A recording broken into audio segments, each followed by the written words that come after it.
Ini adalah pulau misterius yang tidak tahu oleh manusia. Pulau ini dibentuk oleh sisa-sisa naga-naga setelah mati. Ada seorang laki-laki tinggal di pulau ini. Dia adalah keturunan naga dan manusia. Ketika dia berusia 5 tahun, dia sudah menyaksikan ayahnya dibunuh oleh manusia. Dia sangat marah tentang itu. Dia secara naluriah melompat ke bawah tebing. Sedetik lalu, ada seekor naga sangat besar melayang ke langit. Semua rahasia tentang klan naga sudah memenuhi pikirnya. Klan naga hanya ada naga jantan, tidak ada naga betina. Untuk memelihara keturunan yang sama, mereka sudah menangkap gadis-gadis manusia. Ketika gadis-gadis berhamil, klan naga akan membakar mereka. Harus melakukan begitu maka anak naga bisa dilahir. Sepanjang ratusan tahun, manusia sangat takut kekuatan naga. Jadi manusia harus proaktif memilih seorang gadis menjadi orang yang dikorbankan. Tapi ada seorang pria sudah menggunakan cintanya untuk menang rasa takut itu.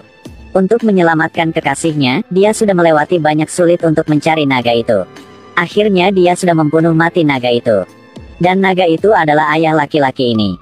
Dia mengerti bahwa adat memelihara keturunan yang sama klan naga adalah sangat kejam. Karena itu laki-laki yang baik hati ini sudah menghapuskan adat itu. Karena tidak mau naga mengambil alih tubuh dia. Dia harus bersembunyi pada celah tebing. Berdasarkan ruang sempit di sini untuk mencegah tubuhnya berubah menjadi naga. Tahun-tahun berlalu. Naga sudah menjadi legenda di dunia manusia. Adat pengorbanan yang kejam itu juga telah menjadi upacara pernikahan manusia saat ini.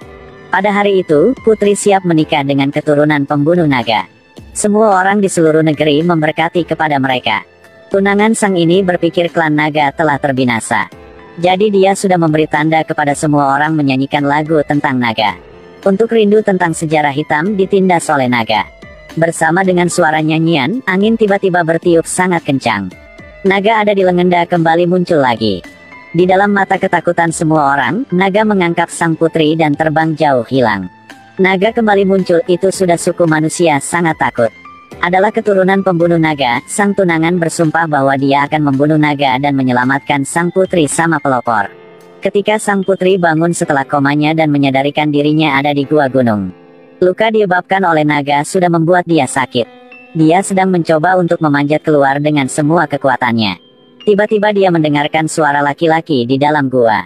Melalui celah di gua gunung, dia melihat wajahnya yang tampan dan lembut. Penuh daya tarik misterius. Laki-laki memberinya tanaman obat untuk dia mengobati lukanya. Tapi ketika laki-laki menyentuh kepada dia, insiden terjadi. Naga telah terbang menjauh. Laki-laki tidak ada gerak apapun. Sang putri harus memikirkan cara sendiri untuk bisa keluar dari sini. Dia telah menghancurkan dinding batu untuk keluar gua. Tetapi baru keluar dari mulut gua, dia melihat naga itu. Dia didorongkan ke tebing. Dan dia lihat ada seorang pergi keluar dari gua, orang itu adalah laki-laki itu. Sang putri sudah mengertikan bahwa dia adalah naga, jadi putri sangat takut. Dan dia terpeleset dan menjatuh ke bawah tebing. Laki-laki ini adalah keturunan naga dan manusia. Untuk melindungi putri, dia sudah berubah menjadi naga dan melompat ke bawah tebing. Sang putri diselamatkan. Dan laki-laki terluka parah. Sang putri ingin mengambil kesempatan ini untuk membunuh naga ini. Tetapi karena naga sudah menyelamatkan hidupnya maka dia tidak bisa. Setelah ragu-ragu sebentar, dia sudah menariknya ke atas. Dan berhati-hati untuk laki-laki. Dia sudah mengambil sebuah kanvas untuk menutupi hujan untuknya. Dan dia yang lembut menyanyi untuk mengantarkannya tidur. Putri harap bahwa kapan dia sembuh maka dia akan mengantarnya kembali ke rumah. Pada tengah malam angin dingin sudah membuat sang putri menggigil. Dia harus bersandar padanya dalam diam. Untuk merasakan sedikit kehangatan dari tubuhnya. Keesokan paginya, sang putri bangun, dia melihat laki-laki sudah sembuh. Dia sudah menutupi dengan selimut dan menyiapkan sarapan untuk sang putri. Hal ini membuat putri tidak bisa mengerti. Kenapa dia terus berubah? Tidak hanya berniat untuk menyakitinya, tetapi juga melindunginya. Dia bilang namanya Arman, adalah keturunan klan naga. Putri harap dia bisa mengantarkannya pulang rumah. Tapi Arman bilang dia tidak bisa melakukannya. Karena kalau dia menyentuh sang putri, naga di dalam dirinya akan terbangun. Dia tidak ingin menyakiti manusia. Jadi selama bertahun-tahun, dia masih selalu berjuang dengan naga di tubuhnya. Namun, pada hari sang putri menikah, manusia sudah menyanyikan lagu tentang naga dan membangunkannya. Dia hanya bisa menggunakan kuat lemah akhirnya untuk melemparkan sang putri pada dalam gua. Karena di sana naga tidak bisa masuk. Jadi dia tidak bisa mengantarkannya pulang rumah. Hanya bisa menunggu pembunuh naga datang. Sampai saat itu, putri bisa pergi. Setelah mengetahui Arman tidak akan menyakitinya, sang putri sudah tenang kembali. Putri menyadari bahwa Arman benar-benar jujur.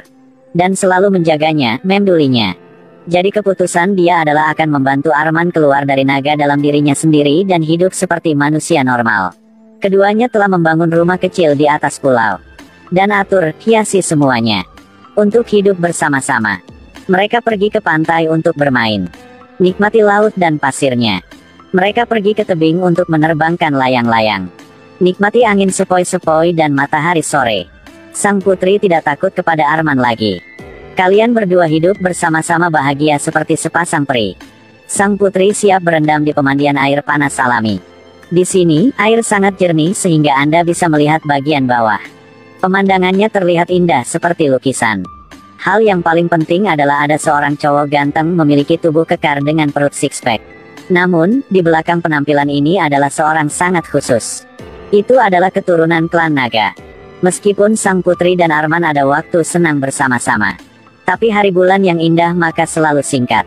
Serta menyentuh kepada sang putri, Arman bertahap tidak bisa mengontrolkan naga di dalam dirinya. Bahkan adegan yang klan naga pernah membakar gadis-gadis di atas pulau itu sering muncul lebih banyak di pikirnya. Dia gak mau sang putri menjadi salah satu dari mereka. Jadi dia sengaja mengucapkan kata-kata yang tidak bagus. Biarkan putri meninggalkan pulau ini, tinggalkan dia. Putri menyakiti hati sekali dan naik perahu meninggalkan pulau. Dalam perjalanan, dia melihat tunangannya sedang datang untuk menyelamatkannya. Demi mau melindungi Arman.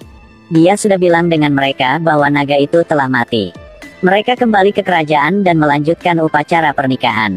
Saat itu, Arman gak ada putri di sampingnya, dia sangat sedih.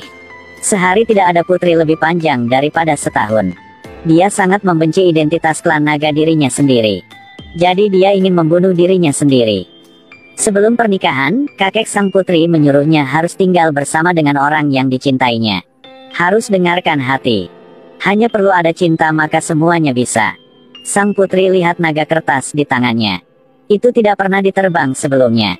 Tapi sekarang melambung terbang tinggi. Di dalam mata yang harapan dari semua orang, sang putri memakai gaun upacara. Berbaring di kapal sekali lagi. Upacara pernikahan resmi dimulai. Tunangannya ada di seberang sungai sedang menarik perahu ke arahnya dengan tali. Tapi dia tidak merasa bahagia. Putri tahu bahwa dia tidak harus orang yang dicintainya. Sang putri tiba-tiba duduk.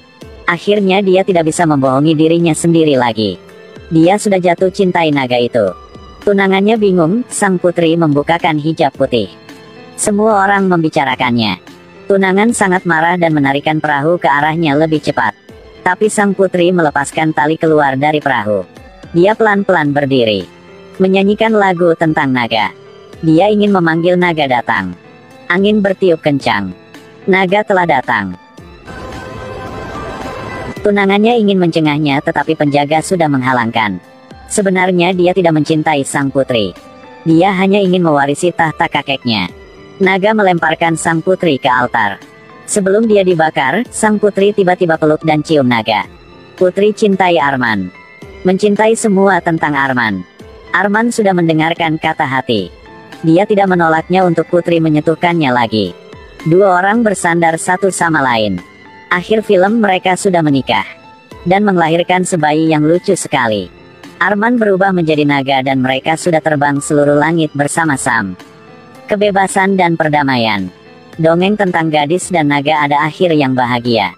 Oke, film I Am Dragon hari ini berakhir di sini. Terima kasih sudah menonton, sampai jumpa di video-video selanjutnya, bye-bye.